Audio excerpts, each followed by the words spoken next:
stocking out on Amazon is never a good thing. It affects your rank, it affects so many other things. And so never stocking out is one of our top priorities.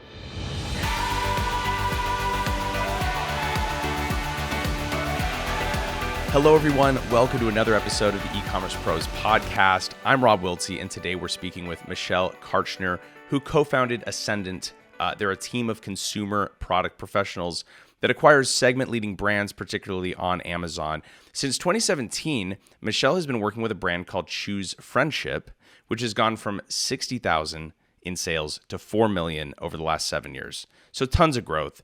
And Michelle's been part of that growth and a big part of that growth. And she is going to share the strategies that she's used to help facilitate that growth. And so I'm so excited for this conversation. Michelle, thank you for being on the E-Commerce Pros podcast today. Yeah, thanks for having me. I'm excited to be here. So first of all, tell me about Ascendant and what is your day-to-day like these days? So my day-to-day depends on what role I'm playing that day. I've been transitioning from being a brand manager within the company to our vice president of D2C, which is kind of going back to my roots, with some of my background being in Amazon channel management. So depending what I'm doing that day, I go back and forth, as well as manage a team of people under our D2C team. So Choose Friendship is one of the brands I've been managing since we acquired it in 2020. And so my day can look something like product development or inventory forecasting and things like that. Or it can be something like monitoring all of our sales for each of our brands on Amazon and just seeing, what's going on with each of them. So what do you love most about your job? What gets you out of bed in the morning? And what's maybe the most challenging aspects? I'm never bored at my job because if there is, there's always something else I could be looking at or doing with another brand or something else. The most challenging is probably making sure all of our brands have the right amount of attention at the right time. And each brand kind of has its own peak season. We have one that's very Q4 heavy, very, holiday seasonal. We have another brand that's very back to school heavy. And so just depending on what season we're going into, each of the brands requires different levels of attention from our team. So that's probably one of the most challenging things, is making sure all the plates are spinning. Yep, totally understand that. And how do you prioritize like which brands to work with? I know you have kind of some criteria there. Yeah. So you mean which brand like we look to acquire? To acquire, yeah. Yeah. Well, we have a pretty extensive due diligence process before we make an acquisition. And we've actually done this multiple times where we go down the process quite a ways and we end up backing out, or the other party backs out just because it wouldn't be the right fit for us for one reason or another. We typically evaluate their Amazon presence. We definitely want to make sure there's opportunities for growth. So we don't want them to be tapped out. But we do want to see a strong presence on Amazon, but enough room for growth. We also want to see, we look at their website and their wholesale sales, because we don't just do Amazon at Ascendant. We do other parts of D2C and then wholesale strategy as well. And then beyond that, we make sure it's a good fit for Ascendant and our business model. We want to make sure that the owners are going to be great to work with as we transition and things like that. So that all makes sense. And talk about talk about Choose Friendship.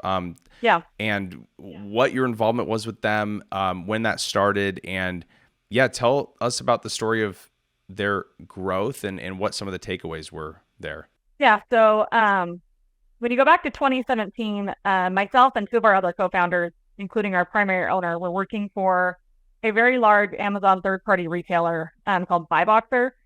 And at the time, they were partnered with Choose Friendship. So they were the exclusive seller of Choose Friendship on Amazon. And they took over all of their Amazon presence, updating their merch content, advertising, things like that. And so one of our other co-founders was actually involved in managing the brand initially. And then in 2020, or I guess 2019 maybe, the owner of Choose Friendship, the founder, he is, 70 something years old. He's looking to retire. And so he approached us and said, hey, do you want to buy this brand? And after looking into it, we said, yeah, sure. Because we knew its potential. And so in May of 2020, we closed and we fully acquired Choose Friendship, and it's been a fun ride. That's awesome. And so, yeah, talk about where that brand was at when you acquired it, and some of the things you did to help it grow and to where it is today. Yeah. So let me think back to the numbers. It was something like,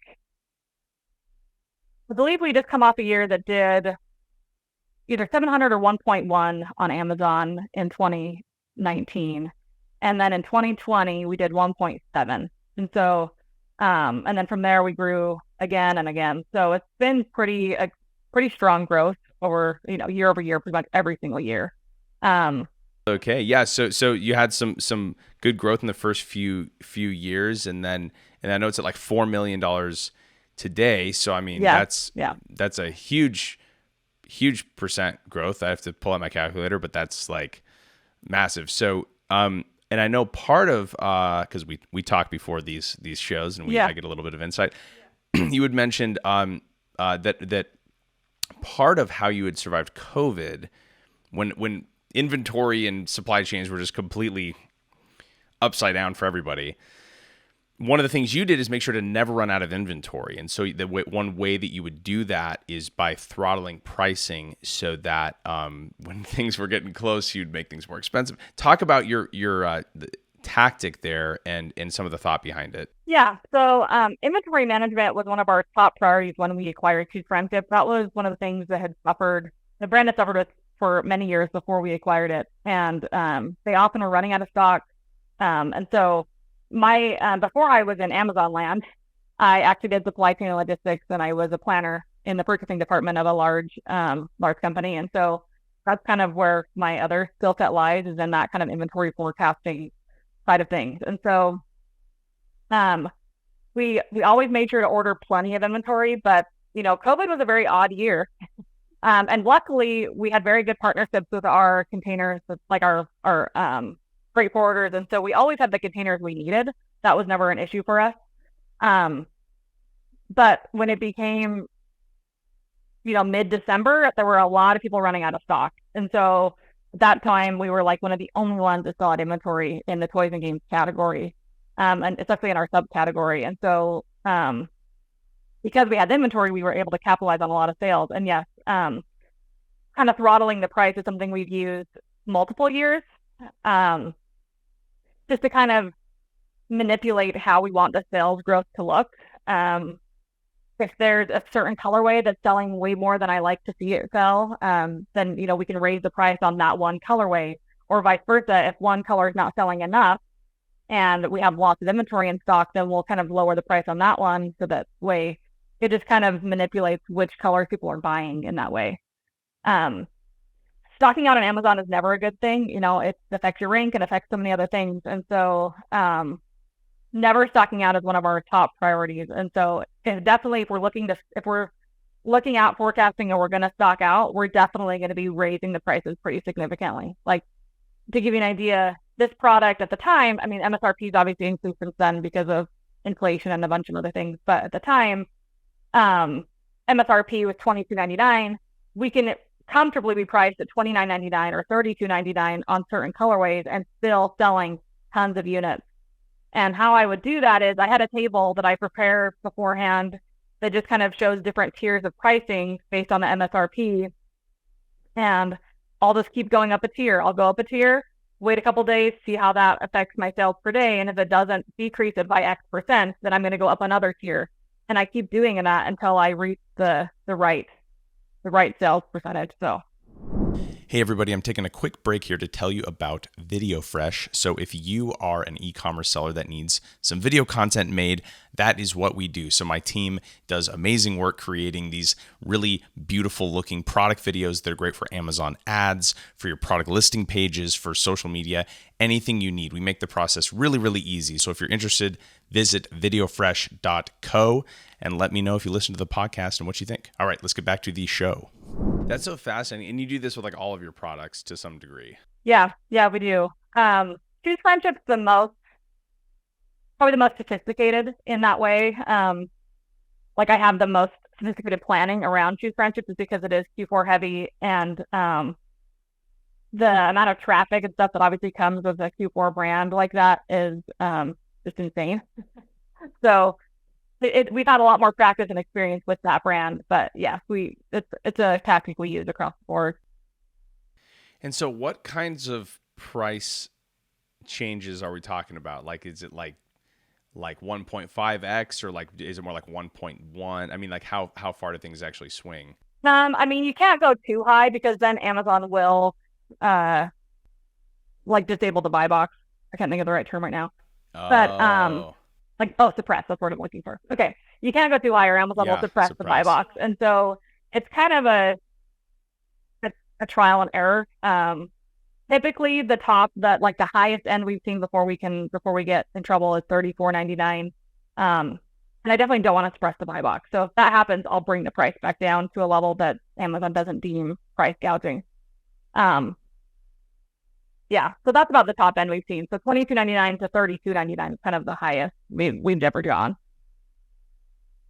So when you go from like kind of an average price point to the high end that you would push it to, like what kinds of sales decrease do you experience? Um, Depends on the year, and it all depends on what the other colorways are priced at, right? So if for example, I have six colorways of a product, and I only throttled the price on two of them, so I raised the two of them to 32.99. Those two colorways will probably decrease by at least 50% in sales volume. However, if I were to take all six of Wow. them up, they wouldn't all decrease by 50%. Like it just depends on the ratio. They're so dependent on each other that it's hard to say. Um, that also depends on the category and the time of year you're in because you have to really know how price sensitive your customer base is. And when it's, December 10th and your kids want this toy for Christmas, you don't care if it's $30 or $27, right? Like you're just buying the toy so it's underneath the Christmas tree. So Yep. Interesting. Yeah, there's some urgency getting your kids like the right gift yeah, in time for Christmas. yeah. Yeah. Interesting. So what do you think are some of the takeaways for sellers here? Like, do you have any kind of heuristics for this is kind of what I'm fishing for, is like how much do you play with price? What is kind of then the tactic? Because obviously what you're kind of doing is you're slowing down your inventory depletion in time to replenish Yeah. it. I Yeah. assume, right? So then what um yeah, what does that process look like of actually replenishing your inventory, or at least with Choose Friendship? Like, how long does that take, and how much additional time is it buying you uh, to do that by adjusting the price? Well, we source out of China, so depending on the product we source, and that's all across the board, but this brand specifically does primarily come out of China. Um, if something's ordered already, it's going to take at least 30 days on the water, and it's going to take at least probably 40 days in production, 45 days in production.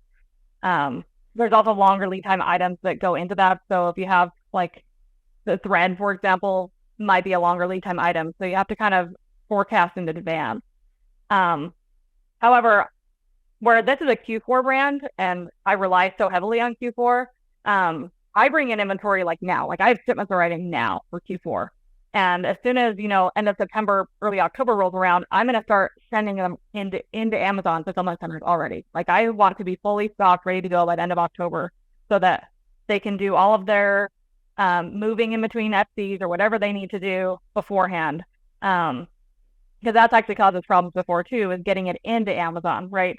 There's so many different areas you Yep. could have things go wrong when it comes to inventory management. But for this brand, I mainly just want to get through the holiday season because um, if I can make it to January, the sales momentum slows down so much that it's very unlikely I'm going to stock out. Is there any mechanism that you can use to also like have some emergency reserve or something of product too, in case even if you throw it down, in case of some situation where supply chains are even slower than you anticipate? Does Amazon have any like mechanism for that, or is there any way No, of no. doing Once it's that? in the FCs, out of your hands, unfortunately. Yeah, that you just have what you have Yeah. at that And point. the flip side of that Interesting. is, say, December 10th rolls around and you're realizing you're selling way more units than you thought you would, and you have them in your warehouse, but they're not at Amazon. It's also too late. You're already dead in the water. So, Yeah, there's nothing else you can't like do hybrid like fulfilled by Amazon, also fulfilled by yeah, you, I have done or so. that. Yeah. I have done that before. Yeah, Oh, there was really? one year I did that because we had a huge shipment that was on its way to Amazon FB that for some reason got lost, and it had a lot of units on it. And so um, I did activate SBM for a time period, but you have to be prepared to, fulfill a lot of units. And that's not really going to work once you get past, I don't know, probably December 15th, December 17th, because depending on um, like your fulfillment lead time in your Seller Central account, and then obviously however long Amazon's predicting it will take to get to the customer, a lot of times it'll still arriving after Christmas. So if you really want to last up until the last prime shopping day of December 20th or 21st or whatever it is that year, you really have to have them in the Yep. SDs. Yeah, that's so interesting. Yeah, are there any other lessons that you sort of learned along the way with regard to supply chains, inventory, anything else that you feel like would be valuable for, um, listeners that Yeah. they have their own stores? One of the things I like to do, and I don't think a lot of people do this, is I go directly from the port to Amazon FC. So I actually don't bring a lot of my inventory to my warehouse and then ship it in. Especially for my Q4 inventory, I go straight to the port and then in. It just saves on cost and it saves on time. And so that's one tip I like to recommend. It does add complexity. So you have to be pretty technical, and you have to make sure you have a very good freight forwarder that understands Amazon logistics and the requirements for sending products into Amazon, because obviously if they screw it up, then they don't have the SDE labels on correctly or whatever, then that's going to cause you problems down the road. But if you can work out all the logistics, then it's definitely worthwhile doing. Interesting. So you arrange it so your products go straight from the port right to Mm-hmm. Amazon. Most sellers would kind of collect all that product themselves and then send it Yeah. off to the warehouse, I suppose, to verify that everything is Yeah. good Yeah. That's kind of and the risk. things. Yeah. You have to have faith. Yeah, yeah. Have you ever experienced any of the like? Have you ever experienced any like QC issues with that approach? There's obviously going to be some level of uh, defective product, right, with any shipment. And so even when you do QC checks, the Yeah. factory or here, you're going to encounter some or miss a few. So um, I would definitely recommend doing QC checks at the factory if you're going to do that. Like I wouldn't just go totally blind. Um, but yeah, I mean, expect that there's going to be some level Right. of error. Yeah, that makes sense. But yeah, like you said, though, the advantage is, you know, logistically, you can make sure. Well, what is the biggest advantage actually for shipping it Definitely direct cost. to the So, warehouse? I mean, that all also depends on where you're located in the United States. Like we're based in Utah, and to get something from the port to Utah is not super cheap, especially during COVID times. We're looking Yep. multiple thousands of dollars for a truck to get a container from the port to my warehouse. And when I'm bringing in multiple containers for Q4, that adds up pretty quick. So if I can split off what I need to go to Amazon Yep. right away, I just cut the cost, in half, probably. Right. It's one Yeah, trip instead of yeah. two, It's also better for the basically. environment. So Interesting. And better for the environment. Yeah, win. Yeah, that's really awesome. And so, yeah, what's next for Choose Friendship as a brand, and what gets you excited? so I love product development. That's kind of one of my favorite things about being a brand manager that I'll miss probably the most as I step into my newer role. We're launching new colorways again this Yep. year. I always recommend launching new products. I think that's a great way to grow sales. I think most people would agree. Especially if you already have a best-selling product. Like that's one of the first things I did when we took over Choose Friendship is they had a really great selling product. they only sold it in one color. So immediately I developed 3 additional colorways, and then I've done more since then. But customers like choices, and especially where this product is geared towards children. I'm a mom. I know how moms think, and I'm not buying the same color for all 4 of my kids. They each want their own color. I don't want to deal with them fighting over which one is whose. Easy. This person has blue. This person has yellow. Yep. Whatever. And so, launching new colorways is definitely on the list for Choose Friendship. We also have a couple new adjacent products that we're looking to launch, so I'm excited about those. And then just seeing more growth. Q4 is kind of like our Super Bowl. I actually do a lot of preparation, even like mentally for it, because it requires so much of my time and focus, and just um, I do a lot of analytics, even daily for Choose Friendship during Q4, and so. But it's also exciting, right? Like last year, we reached the top rank of 69 in toys and games on Amazon, which was phenomenal. I In Wow. 2021, I was so close to getting in the top 100. We got to like 121. That was kind of our top sales day. And it was so bummed I didn't get the top 100. So last year, this time of year, I said, I'm getting the top 100. Like, this is not an option not to get it this year. And so when we broke, Yeah. yeah, That's yeah. phenomenal. So when we got Congrats. 69, I was pretty happy. And we'll see what we do this year. Cool. Well, that's super exciting. And where can people reach out to you? I guess they'd have to be a brand Yeah. looking to get acquired, which I don't know how many you're accepting or what that looks like. But if people wanted to get in touch with you, So how could they do that? ascendantbrands.com, LinkedIn, um, yeah, all the Yeah, usual places. cool. Yeah, we'll put links in the Yeah. show notes and all that good stuff. Um, so, do you have any advice for our listeners, any sellers on advertising and things that you found have worked well for the Yeah. brands that you So manage? advertising is one of our key components of growth, I would say. Don't be stingy with your ad dollars.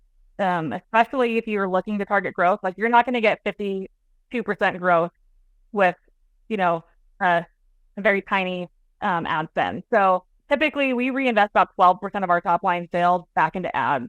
So if you do the math, like if I was targeting to do $100,000 in September, I would probably be about $12,000 of that as an ad budget. And obviously that depends on the month. So for Choose Friendship, for example, or it's extremely Q4 heavy, when I'm leading up to Q4, I have a higher percentage. So September, October, I'm in the more like 13, 14%, and then I'm kind of tapering it down. Whereas in say January, February, I'm probably going to sit more around 10%. But the average I want to be about 12% if you really want to get that growth.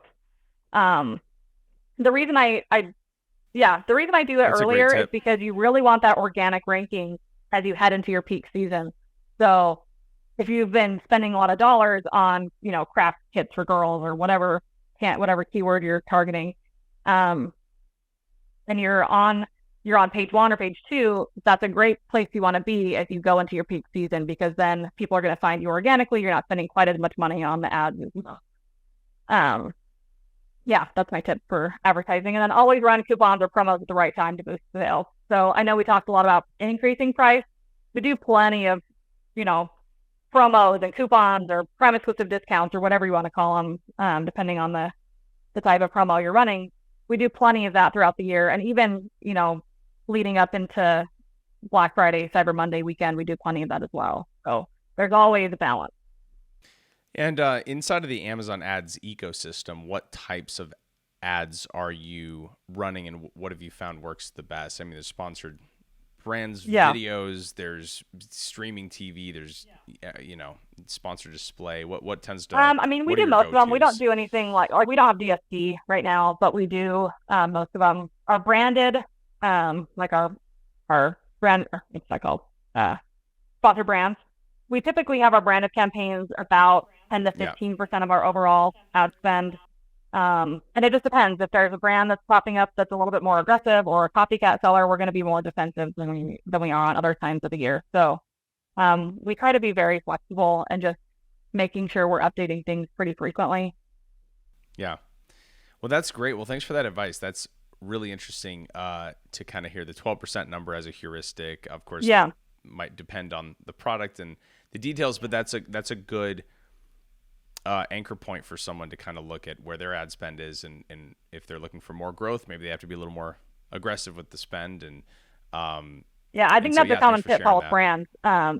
In the past, before we were Ascendant, I co-founded an Amazon advertising agency with a couple of our other co-founders at Ascendant, and that was a conversation we frequently had. Is people don't want to spend a lot of money. They want to be in like the 3 to 6%, but then they also want to grow year over year by you know double-digit growth, and so you can't really have both. Like I think you have to spend money to make money Yep. in many cases. So Yeah, I think that's absolutely true. And yeah, for if you want big growth, you do have to get very aggressive. Especially, I mean, this is true for in business in general and startups. I've heard, 20-25% of revenue should go back into advertising if you're like if you're a startup looking to like blitz scale, I mean, so you definitely don't want to underestimate ad spend. And then of course you also have to make right, sure that right, spend is effective. There's a lot of ways to spend that money badly, I'm sure, that doesn't result in the results. But if you are finding something that works, you definitely don't want to be too penny pinching with pumping into right, that for sure. into that Yeah, you mentioned channel. something that I was actually gonna say and I forgot, which is if you're just starting out on Amazon, it's gonna look way higher than 12%. Like it's probably gonna be all of your dollars going back into Oh, ads because if your budget's $3 a day, that's probably not gonna do much for you, right? Like you're gonna have to spend more money in the beginning, and then once you start scaling up, you reach $100,000 in sales for the year, like it starts to get a little bit better. yeah. If your revenue is 10 grand, you probably need Right, to spend yeah, more than 1,500 for the bucks whole or whatever year.